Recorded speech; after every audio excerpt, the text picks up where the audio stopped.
Buenas tardes, soy el doctor Gabriel Peñalosa. Agradezco la invitación para platicar con ustedes un breve repaso de lo que son los tumores de células germinales. Tengo 30 minutos, así que trataré de extenderme lo más posible y pues no podré profundizar en muchas cosas. Los tumores de células germinales son poco frecuentes. El cáncer en pediatría, de hecho, es poco frecuente, pues dentro de lo poco frecuente también los tumores germinales son aún menos frecuentes. Corresponden al 2.4 casos por millón de niños con cáncer y ocupa de 2 a 3% en los tumores menores de 15 años. Después de este grupo de edad, es decir, entre los 15 y 19 años, su importancia se incrementa siendo el segundo tumor más importante y ocupa el 14%. Existen dos picos dentro de la epidemiología de los tumores germinales. El tipo 1 es en la infancia, alrededor de los 4 años, y el tipo 2 es después de la pubertad. Si se fijan en esta gráfica, que abarca a los niños entre 1973 y 2006, lo divide en dos, la conocen muy bien ustedes, en menores de 15 años en rojo y en mayores de 15 y 19 años en azul.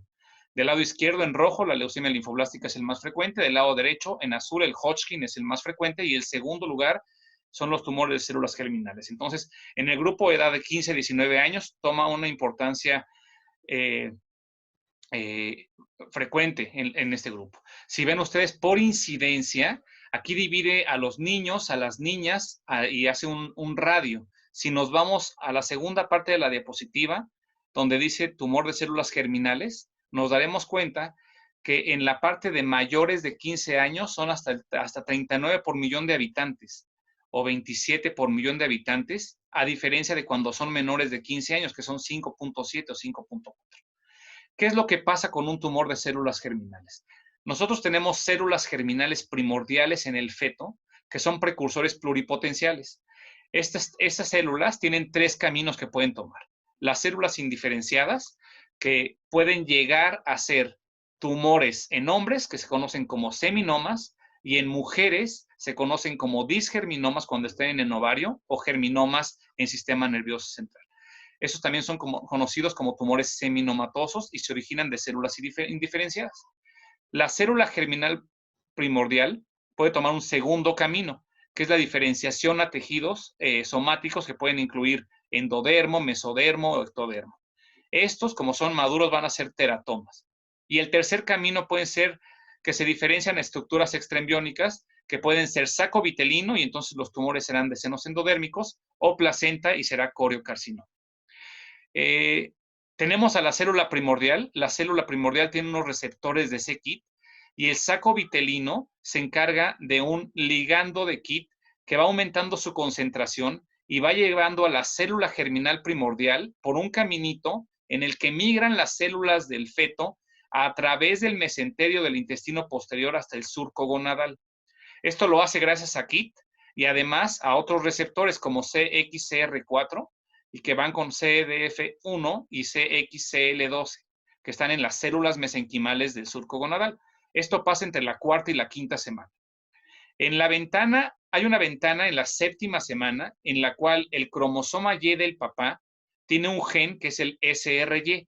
Si este gen actúa en esa pequeña ventana de la séptima semana, hay desarrollo de los cordones sexuales y entonces las células germinales van hacia el testículo, pero hay un arresto mitótico, se detienen las células hasta que llegue la pubertad y entonces la adolescencia para que puedan continuar con su camino. Esto es en el caso del testículo cuando actúa el cromosoma Y. En caso de ausencia del Y o cuando la ventana se pierde en la séptima semana, entonces no habrá cordones sexuales y se va a ovario, entonces será niña. Aquí los ocitos se detienen en profase de la meiosis 1 y se rodean de células foliculares y se activarán cuando llegue la niña a la adolescencia. Nosotros tenemos tres tipos de células. Aquí están señaladas en un corte de un ovario fetal. Las más externas son epitelio celómico y estas originarán neoplasias epiteliales, que generalmente son frecuentes en adultos. Después siguen la de la granulosa o células de Sertoli, que originarán tumores estromales, que son tumores de los cordones sexuales, que también son poco frecuentes en niños. Y finalmente, las células germinales, que están hasta abajo en la capita. Estos sí van a ocasionar tumores muy frecuentes en niños y son los tumores de células germinales. ¿Qué genética es importante? ¿Existe algún tipo de herencia en los tumores germinales? Menos del 2% de los tumores germinales pueden ser familiares. Esto se ha visto tanto para adultos como para adolescentes. Para niños lactantes no hay una evidencia de herencia para tumores de células germinales. Sin embargo, sabemos que existe una población que tiene más riesgo de tenerlos. Aquellos pacientes con alteraciones cromosómicas que incluyan el cromosoma Y, por ejemplo, 46XY45 o X46, o que tengan disgenesia gonadal con XY, tienen del 10 al 50% de posibilidades de desarrollar un tumor germinal. Niños con Klinefelter, es decir, 47XXY, tienen riesgo especial de hacerlo mediastinal. Y uno de los datos en los que tenemos que sospechar que puede estar asociado con Klinefelter es que se presentará no en la adolescencia, sino 10 años antes del promedio general. Un estudio demostró que en los tumores de adolescentes con masas mediastinales, el 50% a la revisión del cariotipo tienen cambios consistentes con síndrome de Klinefelter. Otros pacientes que tienen también riesgos son aquellos niños o, bueno, niñas, son fenotípicamente niñas que tienen algún genital, una parte o totalmente el cromosoma Y o genitales ambiguos. Estos pacientes con disgenesia gonadal pueden desarrollar gonadoblastoma. De hecho, se recomienda la resección de los ovarios en estas niñas que pueden ocasionar tumores y no tienen ninguna función. Genéticamente, ¿qué características tienen? Si se fijan, lo dividí en testículos de adolescentes y adultos, abajo teratomas maduros e inmaduros de ovario, abajo ovario maligno, luego siguen extragonadales en niños grandes, en adolescentes, y abajo extragonadales y testículo en menores de 4 años. La alteración más frecuente es la sobrerepresentación del brazo corto del cromosoma 12. Y la alteración patognomónica más importante en los tumores germinales es el isocromosoma 12p, en el 80% de las veces. En general, todos van a tener esto. Hay aumento de copia de los brazos largos. Puede haber pérdidas de algunos genes, el 4, 5, 11, 13, 18 o ganancias de algunos. Pueden activarse muchas vías. En seminomas se activan, por ejemplo, la vía del KIT y la vía del RAS. En los teratomas maduros e inmaduros de ovario, normalmente la mayor parte son cariotipos normales. En teratoma maduro se muestran meiosis incompletas y en teratoma inmaduro son heterogéneos y hay falla en el arresto de la meiosis que se debió haber detenido, según vimos en el ovario, antes de la pubertad. El ovario maligno van a tener alteraciones también especiales, como aneuploidía en el 75%, también tienen isocromosoma 12p. Hay ganancias del cromosoma 21, ganancia del brazo largo del cromosoma 1, 25% tiene pérdida del cromosoma 3 y 42% del cromosoma 8. Los extragonadales en niños mayores van a ser, cuando se encuentran en mediastino y en cerebro, se han caracterizado por ser diploides o tetraploides y también el isocromosoma 12. Hay también vías afectadas como el KIT y el RAS cuando es intracraneal. Y es importante saber que se asocian con cáncer hematopoyético los que están en mediastino. Y también, si nosotros analizamos el cáncer hematopoyético, vamos a encontrar el isocromosoma del brazo corto del cromosoma 12, excepto si fuera secundario a quimioterapia. Los extragonadales y testículos en menores de 4 años son casi la mayoría del saco vitelino y las alteraciones genéticas que muestran estos grupos son ganancia del brazo largo del cromosoma 1, del cromosoma 20 o pérdida de brazo corto del cromosoma 1 o brazo largo del cromosoma 6. Esta es la clasificación para hablar de tumores de ovario, de testículo y de extragonadales. Únicamente lo conocen ustedes perfectamente, son células germinales que pueden ser teratomas, maduro o inmaduro, dependiendo de lo que se encuentre. Puede haber germinomas, puede haber tumores de senos endodérmicos, carcinoma embrionario, tumores mixtos, coriocarcinoma, gonadoblastoma, polioembrioma. Y los no germinales son los epiteliales o los de células de cordón estromales y para testículo también son células germinales que son tumores de senos endodérmicos, carcinoma embrionario, teratoma, teratocarcinoma, gonadoblastoma, otros como el seminoma y las células no germinales, igual tumores de los cordones sexuales. Los extragonadales, la clasificación serán teratomas o tumores de senos endodérmicos o carcinoma embrionario. Este cuadro estoy seguro que están ustedes familiarizados con él. Aquí traté de resumir lo más importante de los hallazgos patológicos de cada uno de los tumores. El teratoma, por ejemplo, ante la pregunta de cuál es el tipo histológico más común en niños de los tumores germinales, es el teratoma. El teratoma maduro, esa es la respuesta. El teratoma maduro contiene tejido bien diferenciado, que puede ser del ectodermo, del mesodermo o del endodermo. Y ante la pregunta de cuál es el tejido que más se presenta, la respuesta es piel, grasa, cerebro maduro, epitelio intestinal, dentro del tumor. En los mediastinales, en los teratomas maduros mediastinales, se encuentra tejido hematopoyético, pancreático o hipofisiario. Generalmente son tumores encapsulados, quísticos o sólidos, y los extragonadales no tienen cápsula. Los teratomas inmaduros contienen varios grados de tejido fetal inmaduro. Eso es lo que lo hace ser teratoma inmaduro. Ya dijimos que el maduro va a tener tejido completamente desarrollado. El inmaduro no, el inmaduro va a tener fetal inmaduro con neuroectodermo, y cuando son extragonadales, ocurren extragonadales o en ovario, y cuando son en ovario están en la pubertad. Este tipo de pacientes tienen más riesgo de recaída si no hay una resección completa, sobre todo los sacrocoxigios, que dentro de los teratomas es el más frecuente, y pueden tener componente maligno. Si lo llegan a tener, el componente maligno es tumor de senos endodérmicos. No impacta el pronóstico si se reseca completamente y no tiñe alfa-fetoproteína. Algunos, muy pocos, pueden metastatizar. Eso es para teratoma. Para los tumores de senos endodérmicos que se originan del saco vitelino, es el componente maligno más frecuente en niños y es el más común en lactantes, en los niños pequeños. Es el único componente maligno que puede aparecer en el sacrocoxigio. El sacrocoxigio no va a tener otro, o es teratoma con tumor de senos endodérmicos. Es raro que se encuentre puro en adolescentes, como sí lo hacen los lactantes. Al verlo, el cirujano lo va a encontrar friable, gris, mucoso, con hemorragia y necrosis, y al microscopio van a ser células pequeñas, pálidas, con escaso citoplasma, núcleo redondo. Algunos son medianos con núcleo vesicular, con pocas mitosis. Hay varias variantes: la pseudopapilar, el reticular, el parietal y el sólido. Después sigue el germinoma. En ovario se va a llamar disgerminoma y en testículo se llama seminoma. Es el más común puro, que ocurre en el ovario solito o sistema nervioso central. El seminoma puro es el más común en mayores de 20 años. Entonces, por epidemiología ya dijimos que el tumor de senos endodérmicos va a ser el más frecuente en lactantes, en niños, lactantes, y en el germinoma en mayores de 20 años o en jóvenes con anormalidades cromosómicas o criptorquidia. Son encapsulados, sólidos y gris rosáceos. Microscópicamente se ven nidos separados por bandas, células grandes, citoplasma claro, gran núcleo con prominente nucleolo, y puede haber granulomas de células gigantes. Este sí tiñe para fosfatasa alcalina placentaria, para c-KIT y también marca OCT4. El carcinoma embrionario, este es el mayor componente cuando es mixto y se ve en adolescentes. Son células grandes con núcleo grande, nucleolo grande. El patrón más frecuente es epitelial.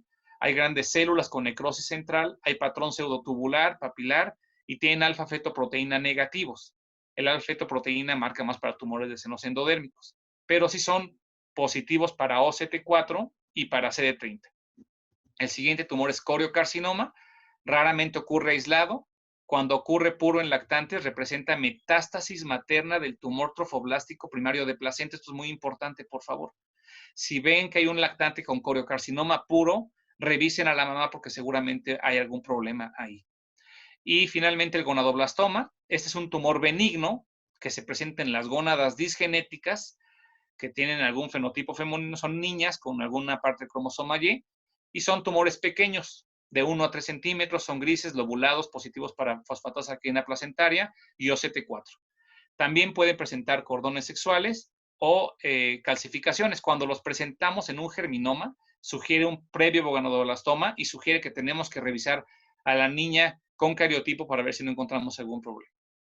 Otros hallazgos importantes para mencionar son la neoplasia intratubular, que son cuando el patólogo nos reporta neoplasia intratubular, quiere decir que en los túbulos seminíferos adyacentes al testículo maligno en un adolescente muestran grandes células atípicas positivas para fosfatasa alcalina placentaria, c-KIT y OCT4. Esto representa una neoplasia in situ y cuando se presenta en lactantes no tienen tanta importancia pronóstica. Y la otra que nos pueden reportar son gliomatosis peritoneal en ovario. Se presenta en teratomas de ovario y se asocia con nódulos de tejido glial maduro dentro del teratoma. Esto es importante que lo conozcamos, pero no cambia el estadiaje. sigue siendo, si es un estadio 1, sigue manejándose como estadio 1. Sabemos entonces que los tumores germinales, algunos de ellos, los de componente maligno, es decir, alfa-fetoproteína, perdón, tumores senos endodérmicos, coriocarcinoma o carcinoma embrionario, van a secretar marcadores. Los marcadores tumorales nos sirven para hacer diagnóstico, para ver respuesta al tratamiento, para vigilar al paciente después del tratamiento y para sospechar o garantizar recaída. Uno de ellos es la alfa-fetoproteína. La alfa-fetoproteína es una alfa-1 globina, es la proteína más temprana y predominante en el feto en las primeras semanas. Su concentración máxima es en la semana 12 a 14 y luego inicia disminución. Después del año de edad debe ser menor a 10 nanogramos por decilitro y así es en la etapa adulta también. Se produce en el saco vitelino, después se produce en el hígado y finalmente se producirá en el tracto gastrointestinal. Es positivo en tumores germinales cuando hay componente de tumor de senos endodérmicos y a veces en el carcinoma embrionario. Su vida media es de 5 a 7 días. Recordemos que la vida media es el tiempo que tarda el cuerpo en eliminar la mitad de una sustancia. Es decir, si yo tengo 1000 de alfa-fetoproteína y retiran el testículo, a los 7 días voy a tener 500, a los 7 días 250, a los 7 días 125. Entonces, tengo que esperar las vidas medias para ir viendo disminución. Si yo hago una resección y tomo inmediatamente controles mañana, es poco probable que encuentre una disminución porque sigue circulando la alfa-fetoproteína. No nada más los tumores secretan alfa-fetoproteína, y esto a veces es pregunta de examen oral. También lo secreta el hígado, como dijimos, y cuando está inflamado se eleva. Entonces, en hepatitis, en colestasis, en daño hepático por anestesia, en daño por metotrexate o daño por difenididantoína, puede elevarse la alfa-fetoproteína. Hay otros tumores que también le elevan, no solamente los tumores germinales. Los hepatoblastomas, tumores gastrointestinales y tumores pancreáticos pueden elevar la alfa-fetoproteína. Por lo tanto, hay un protocolo del COG AGCT 0123 que habla de que cuando se eleva en una vigilancia el alfa-fetoproteína 5 veces más de lo normal, es cuando sospechamos recaída. Si no, hay que buscar que no tengamos alteraciones en el hígado.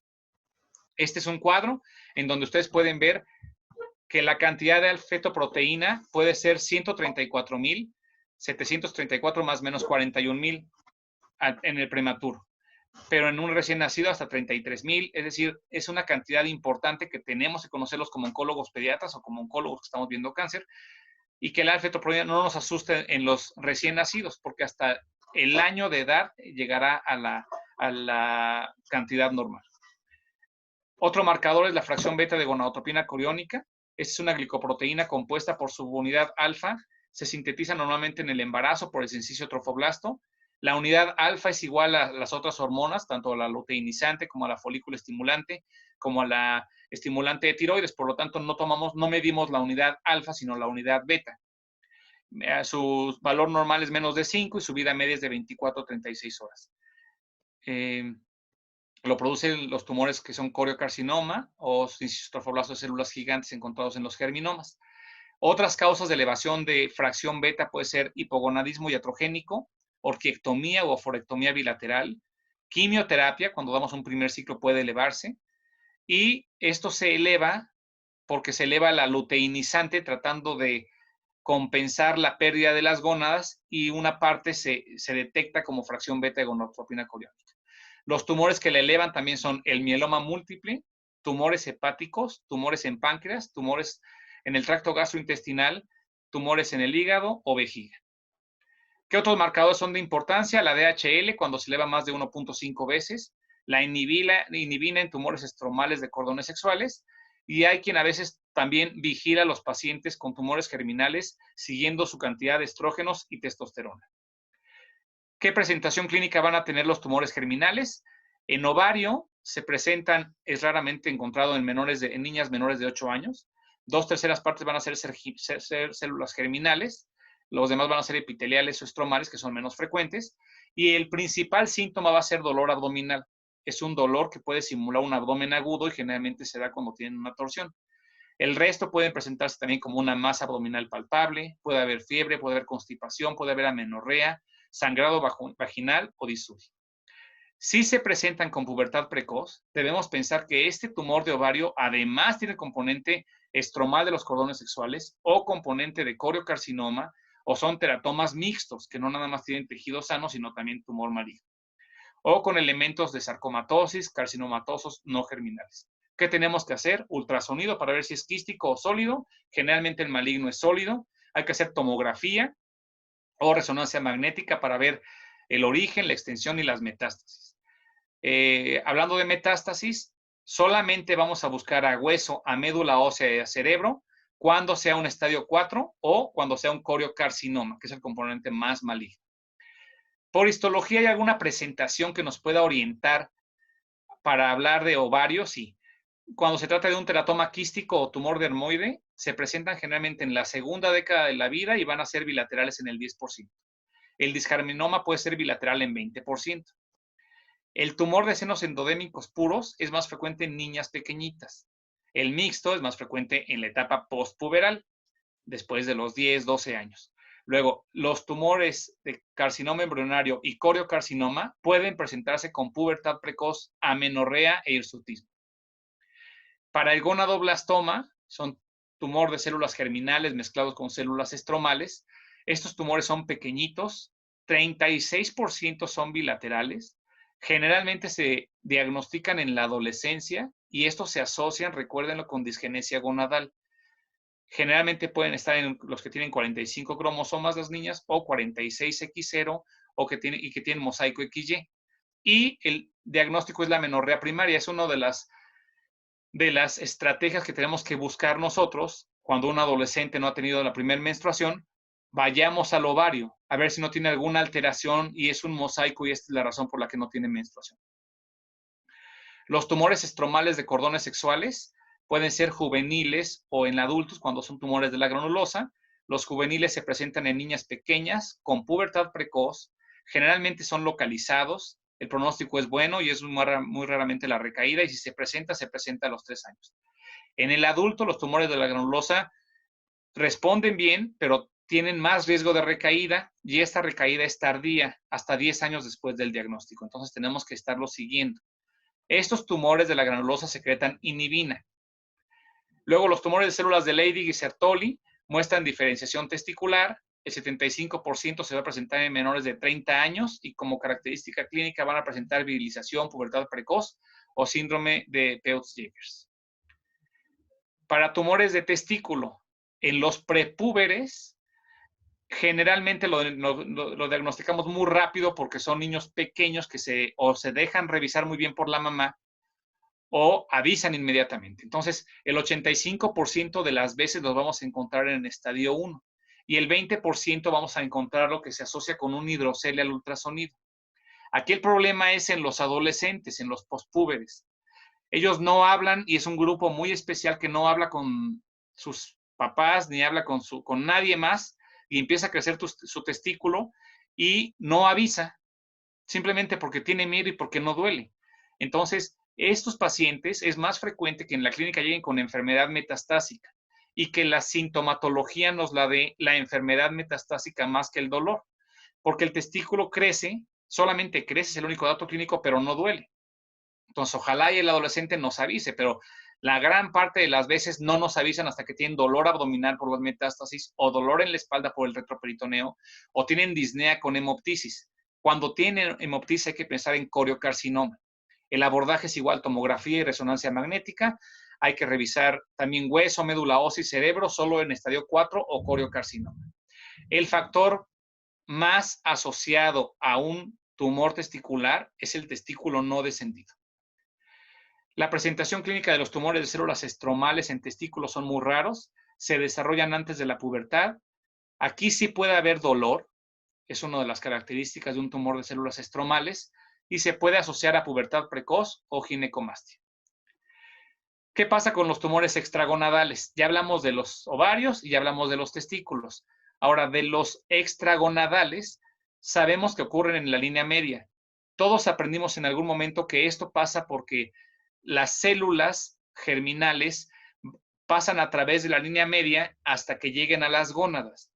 Esta teoría últimamente ha sido muy cuestionada porque sabemos que en la semana 18 ese caminito que seguían las células ya desaparecieron. Pero finalmente estamos hablando de cáncer y es la única razón que nos explica por qué en la línea media puede haber tumores extragonadales. Pero es importante que sepan que esta teoría está siendo muy cuestionada. Los extragonadales van a presentarse en los prepúberes, en su mayoría el sacrococcigio en el 40% y en cabeza y cuello con un 30%. Los extragonadales en adolescentes van a ser generalmente en mediastino o en retroperitoneo. El teratoma sacrococcigio es el sitio más común en los prepúberes. Acuérdense que es el tumor germinal más frecuente. Se clasifica en 1, 2, 3 y 4 y eso dependerá de qué tanto está saliendo del niño. Si está saliendo, hay una gran parte afuera y una parte adentro pequeñita, es 1. Si es la mitad y la mitad, es 2. Si hay más adentro que afuera, es 3. Y si todo está adentro, es 4. El componente maligno en menores de 2 meses tiene un 7% de posibilidades en niños y en niñas y un 10% en niños de presentarse. Y cuando pasan los 2 meses de edad, tienen más riesgo de tener un componente maligno. Y si se presenta, va a ser un tumor de senos endodérmicos. Acuérdense que la curación de los tumores, de los teratomas, es cirugía. Si vemos que es muy difícil y sabiendo que pueden tener un componente maligno, hay quien puede dar quimioterapia para disminuir y facilitar la resección quirúrgica y esa es la curación. El cuadro clínico de estos niños van a tener constipación, dolor en las nalguitas, ¿cómo nos damos cuenta? Porque evitan sentarse o vemos las pompas asimétricas o una más. Y en el 18% se asociará con anomalías congénitas del músculo esquelético y sistema nervioso central. Frecuentemente, en las mediastinales se presentan en mediastino anterior y se presentan antes de la pubertad en las niñas. Se van a presentar como dolor torácico, dificultad para respirar, ortopnea o hemoptisis. Se asocian a Klinefelter, recuérdenlo. Y en lactantes vamos a encontrar teratoma y tumor de senos endodérmicos. Después puede haber seminomas, germinomas o tumor germinal mixto cuando crecen los pacientes. Y cuando es puro mediastinal, recuerden que puede haber cáncer hematológico con las mismas alteraciones cromosómicas del isocromosoma 12p. Esta es la clasificación o el estadiaje para testículo, ovario y extragonadal. Eso es importante que lo dominen muy bien a la hora del examen.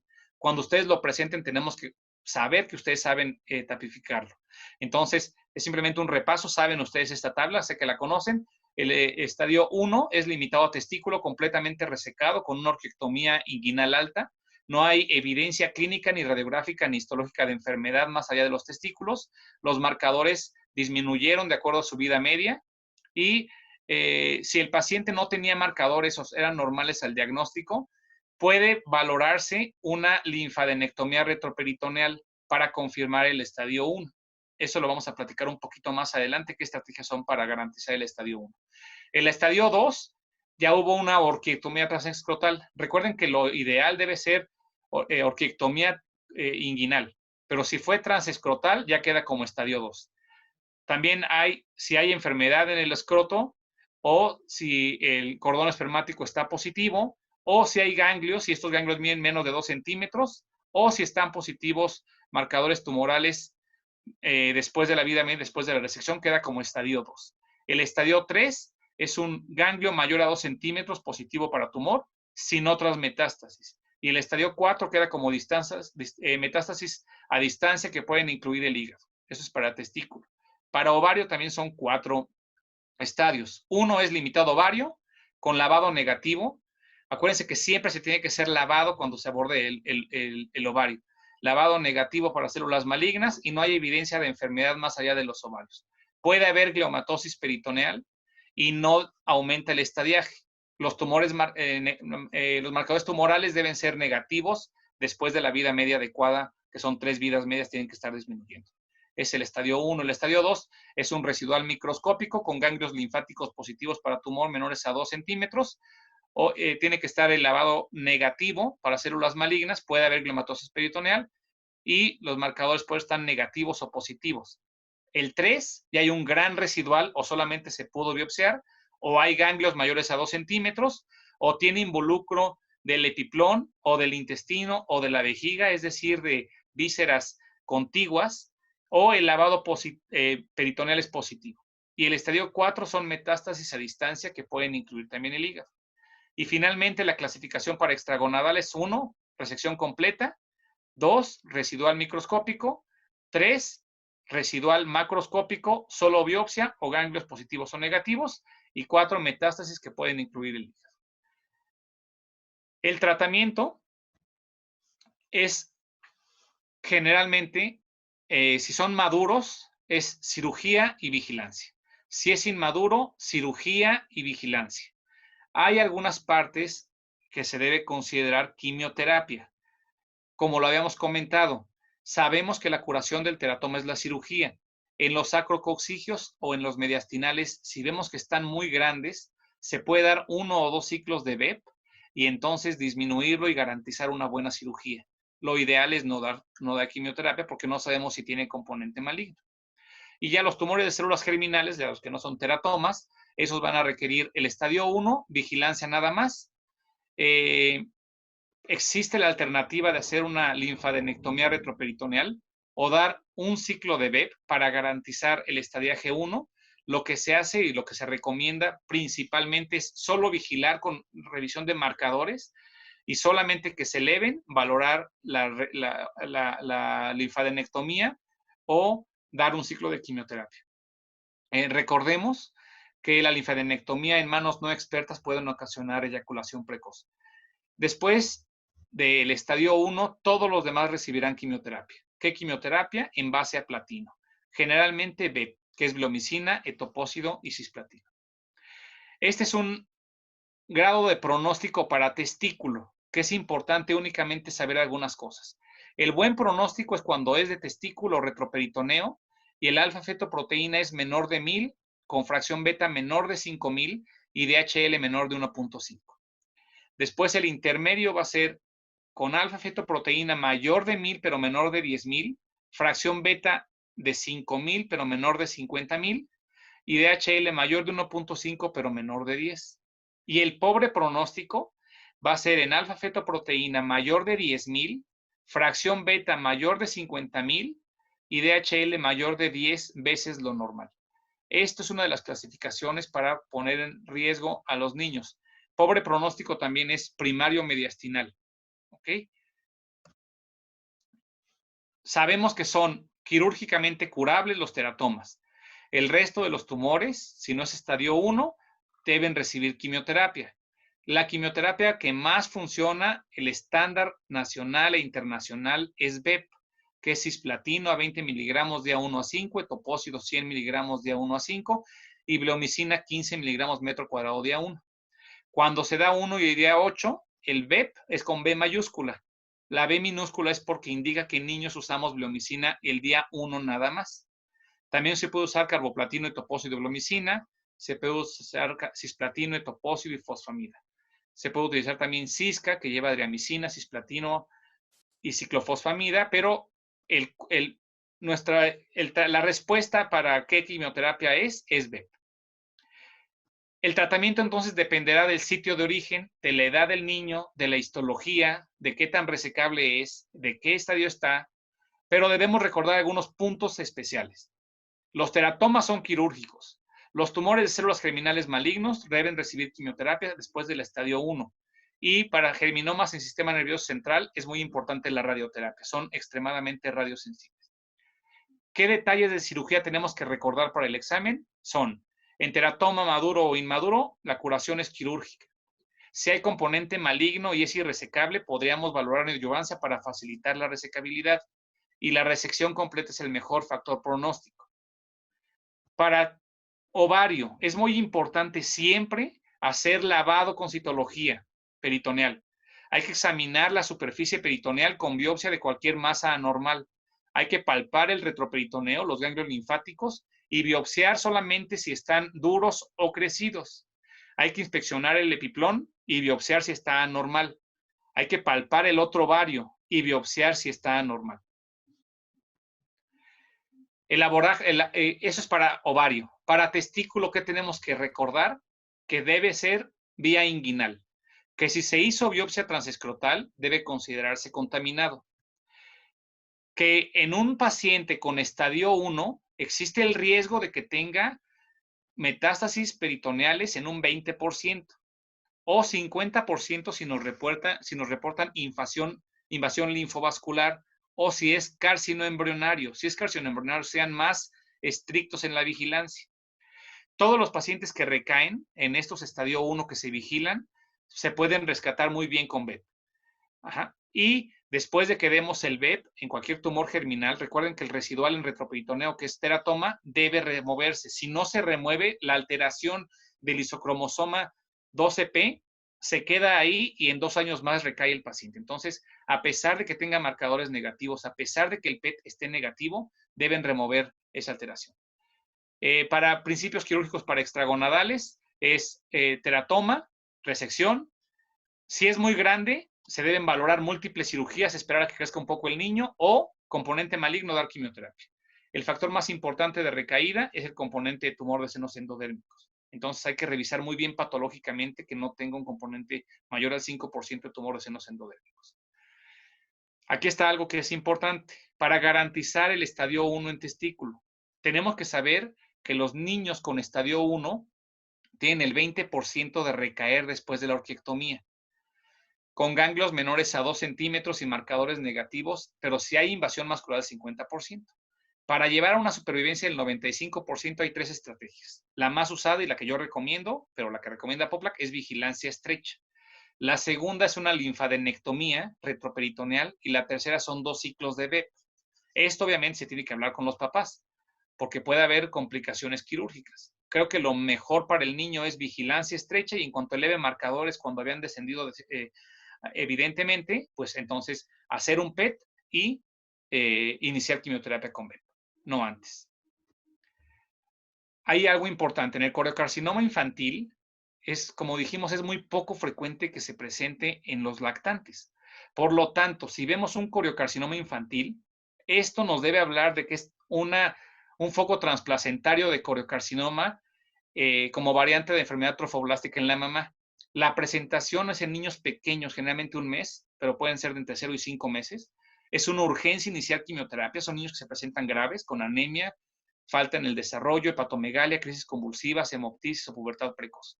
Y generalmente elevan fracción beta con neutropenia coriónica. Aquí el tratamiento no es BEP, aquí el tratamiento es metotrexate como la enfermedad trofoblástica en la mamá. Por favor, es importante y es una urgencia dentro de los tumores germinales. En el examen también les preguntamos qué pasa con las recaídas. Las recaídas después de haber usado BEP, otros fármacos que se ha visto buena respuesta es paclitaxel y fosfamida y continuar con cisplatino, que lleven esa mezcla, o también adriamicina, cisplatino, ciclofosfamida, y con eso se ha obtenido hasta un 77% de respuesta. Si se trasplanta, puede trasplantarse y el 60% responderá de las recaídas. En general, es poco probable que trasplantemos un niño con tumor germinal, ya que son extremadamente quimiosensibles o radiosensibles en caso del sistema nervioso central.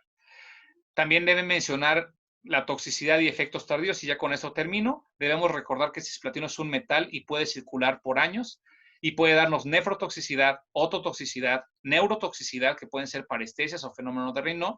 La bleomicina nos puede dar fibrosis pulmonar y puede haber segundos cánceres hasta 30 años después de haber terminado, con un riesgo relativo de 2 si recibió solo radioterapia. En cualquier parte del cuerpo puede tenerlo, con riesgo relativo de 1.8 si solo recibió quimioterapia, pero con un riesgo más incrementado de 2.9 si recibió quimioterapia y radioterapia.